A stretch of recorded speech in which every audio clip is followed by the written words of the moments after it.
రాష్ట్ర ఎన్నికల కమిషన్పై కాంగ్రెస్ నేత దాసోజు శ్రావణ్ మండిపడ్డారు. టీఆర్ఎస్కు ఈసీ అనుకూలంగా పనిచేసిందని ఆరోపించారు.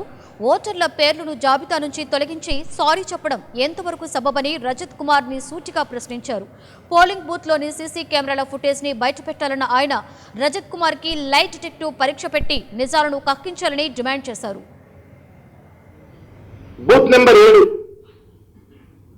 నెంబర్ 7లో కౌంటింగ్ లోనేమో 717 ఓట్లు వచ్చినట్టుగా చెప్తా ఉన్నారు. నాకు ఇచ్చినటువంటి ఒక ఆర్ఓ లిస్ట్, ఈ ఆర్ఓ ఓట్లు పోలేని అని చెప్పని 8వ తారీఖు నాడు, అంటే పోలింగ్ అయిన తెల్లారి ఇచ్చిన లిస్ట్ లోనేమో 819 అని ఉన్నది.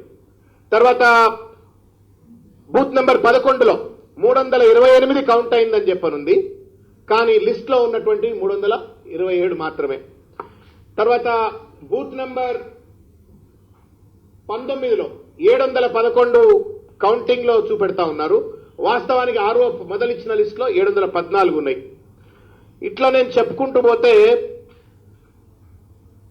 Same story. బూత్ నెంబర్ 78లో అదే సినారియో ఉంది, బూత్ నెంబర్ 87లో అదే సినారియో ఉంది.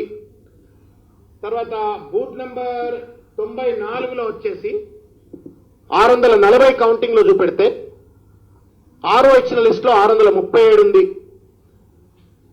తర్వాత బూత్ నెంబర్ 124లో 756 కౌంటింగ్ లో చూపెడతా ఉన్నారు. ఆర్ఓ పోలింగ్ అయిపోయిన తర్వాత ఇచ్చిన లిస్ట్ లో 746 అని చెప్పని. ఇట్లా ప్రతి దగ్గర ఈ రకమైన, ఇంకొక దగ్గర మీరు నవ్వుతారు ఇక మీరు చెప్తే. బూత్ నెంబర్ 174 కౌంటింగ్ లో 638 ఓట్స్ ఉన్నాయి, మొత్తం ఆర్ఓ ఇచ్చిన లిస్ట్ లోనేమో 668 ఉన్నాయి. నేను మీకు చెప్పిన లెక్కల్లో దాదాపు ఒక 100-150 ఓట్లు ఇట్లా తేడా కనబడతా ఉన్నాయి. ఎవరు నమ్మాలి చెప్పండి? ఈ లిస్టు నమ్ముదామా లేకపోతే ఈ లిస్టు నమ్ముదామా?